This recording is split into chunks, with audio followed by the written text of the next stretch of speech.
नौजवान भाइयों से। नमस्कार, मैं हूं नई दिल्ली के जंतर मंतर पर। नई दिल्ली के जंतर मंतर पर ऑल इंडिया राजभर आरक्षण समिति द्वारा जो है विशाल रूप में धरना प्रदर्शन किया जा रहा है। यहाँ पर हजारों की संख्या में जो है राजभर जाति के लोग यहाँ पर मौजूद हैं, जो कि अनुसूचित जनजाति आरक्षण लागू करने के लिए धरना प्रदर्शन कर रहे हैं। हमारे साथ कुछ लोग जुड़ चुके हैं, उनका पहले परिचय जान लेते हैं। सर, आपका नाम?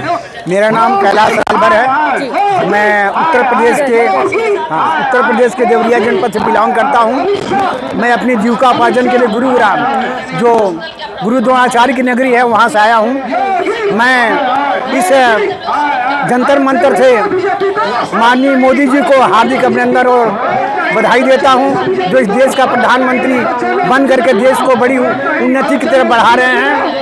ये बहुत हर्ष और खुशी की बात है। मैं माननीय आज इस धरने को करने आज ही का धरना उद्देश्य क्या है? हमारे धरने का मुख्य उद्देश्य है कि 2014 में जब प्रधानमंत्री मोदी जीत करके आए थे, माननीय सुखदेव राजभर, रामअचल राजभर, रमाशंकर विद्यार्थी राजभर और लोगों ने, उसके साथ हम भी थे, मोदी जी को मेमोरेंडम दिया था कि हमें जो है पिछड़ी जाति से हटा करके एसटी के अंदर या एससी के अंदर शामिल किया जाए।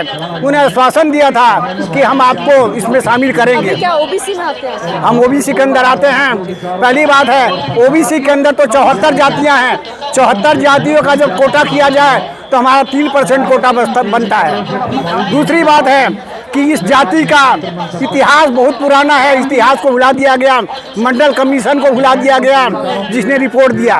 इस जाति की इतना स्थिति खराब है, इतनी नाजुक है कि हम एससी एसटी से भी बेहतर हैं। हम ये भी नहीं कह सकते कि हम राजभर कौम के हैं। अगर देश का जो सर्वे डिपार्टमेंट है वो जाके सर्वे करे, जैसे मोदी जी का संसदीय क्षेत्र है वाराणसी के पास मिर्जापुर है। मिर्जापुर के कंदराओं में पहाड़ियों के अंदर राजभर जाति के लोग हैं, माताएं बहनें हैं, जिनके पास पहनने के लिए कपड़े नहीं हैं, खाने के लिए अन्न। एक बहन बेटी जो है बाहर निकलती है तो दूसरी बहन बेटी जो है पेटीकोट के पहन के घर में रहती है। तो हमारी स्थिति इतना नाजुक है। हम ये सरकार से मांग करते हैं। 2014 में हमने यहाँ जंतर मंतर पे आकर के माननीय सुखदेव जी के नेतृत्व में हमने मोदी जी को यहाँ मेमोरेंडम दिया था, उस पर कोई सुनवाई नहीं हुई। और मैं इस जंतर मंतर से ऐलान करता हूँ, जितने भी संगठन हैं, जितने भी हमारी जाति के लोग हैं, पूरे हिंदुस्तान के लोग, अगर फरवरी तक हमारी मांगों को नहीं माना गया, ऑर्डिनेंस के जरिए हमें सुविधा नहीं दी गई, तो हम इस मेट्रो को दिल्ली में चलने नहीं देंगे। हम मेट्रो पे सो जाएंगे। हम मेट्रो रोकेंगे, क्योंकि हम फरवरी में बजट अधिवेशन जब चालू होगा, हम डेट कोई डिसाइड करेगी, जब कमेटी डिसाइड करेगी। मैं तो अल्टीमेटम दे रहा हूँ। आप मीडिया कर्मियों से मेरा अनुरोध है कि आप इस बात को बताएं कि दुनिया के ट्रेड यूनियन, दुनिया के लोग तो सड़क जाम करते हैं, हम मेट्रो बंद करेंगे, जाम करेंगे। ऑल इंडिया लेवल के जितने भी राजभर संगठन हैं, राजभर जाति के बच्चे, वे सब यहाँ आएंगे और इसको जाम करेंगे हम अपनी मांग के लिए। दूसरी चीज़ क्या है कि मोदी जी ने ओबीसी को छोड़ करके फॉरवर्ड को 10% आरक्षण जो है ऑर्डिनेंस से लागू करके दे दिया, उसमें कोई देर नहीं लगा। राजभर जाति इतने 2014 से मांग कर रहा है कि हमें आरक्षण दिया जाए, वो क्यों नहीं सुन रहे हैं? ना हमारा कोई एमपी है, ना कोई मिनिस्टर है, ना कोई IAS है, ना IPCS है। आप ये बताइए ना, हमारी संख्या तो यूपी में इतना ज़्यादा है कि आप कोई CM दूसरा नहीं बन सकता है। बहुत अच्छी जानकारी साझा करी। देखिए, राजभर समाज जो है यहाँ नई दिल्ली के जंतर मंतर पर लगातार आरक्षण की मांग कर रहा है। हमारे साथ हरीश राजभर जी जुड़ चुके हैं, जो कि राष्ट्रीय अध्यक्ष हैं, इस धरने में लीड कर रहे हैं इस धरने को। सर, आज आप हजारों की संख्या में लोगों को लेकर आए हैं, क्या कुछ मांगे हैं आपकी? पहले तो मैडम मैं आपको बता देना चाहता हूँ कि हमारा राजभर समाज जो है उत्तर प्रदेश से ज़्यादा बिलोंग करता है, बिहार झारखंड से बिलोंग करता है। इनके लोग 90 से 95% लोग, जिनके घरों के बाहर चारपाई रखने की जगह नहीं है।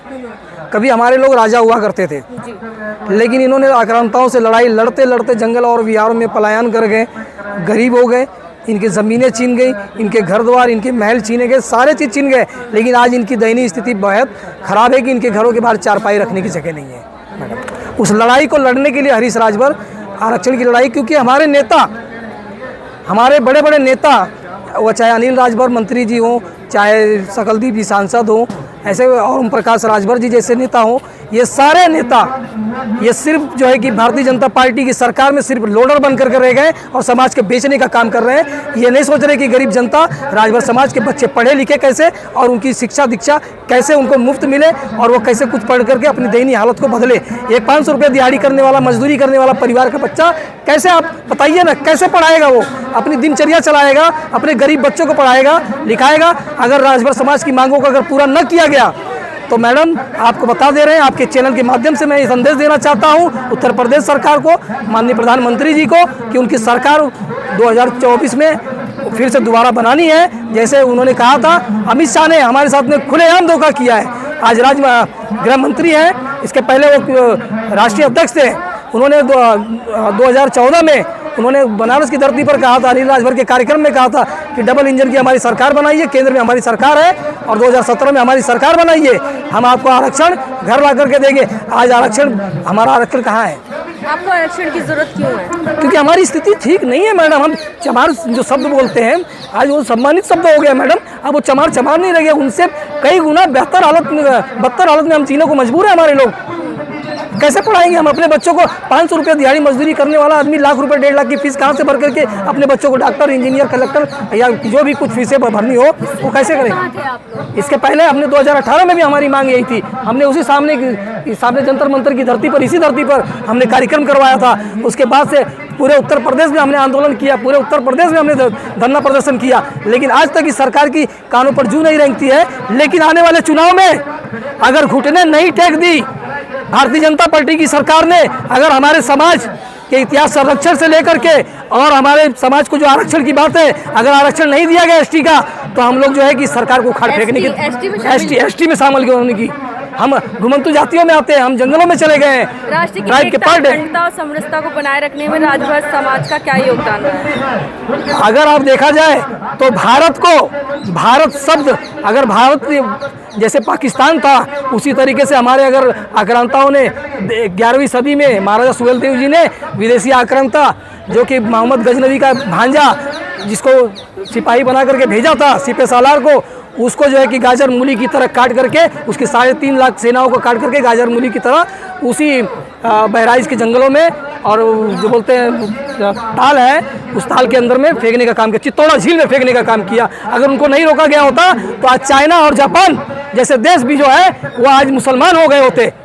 लास्ट में क्या संदेश देना चाहिए? संदेश ये देना चाह रहे हैं कि हमारे जनपद में, आजमगढ़ में यूनिवर्सिटी बनाई गई है, विश्वविद्यालय बनाया गया है, जिसका नाम महाराजा सुहेलदेव रखा गया है। हमारी मांग है कि आप मंचों से माननीय मोदी जी, योगी जी और माननीय अमित शाह जी महाराजा सुहेलदेव राजभर जिंदाबाद बोलते हैं, तो उनको राजभर शब्द लिखने में क्या शर्म आती है? हाँ, शर्म आती है कि राजभर एक जुमला है, राजभर समाज एक जुमलेबाजी सुनने के लिए पैदा हुआ है। अगर राजभर समाज की संख्या बल कितना? हम 10 करोड़ की संख्या में उत्तर प्रदेश की मात्र धरती पर हैं, जहाँ मांग कर रहे हैं हमारी।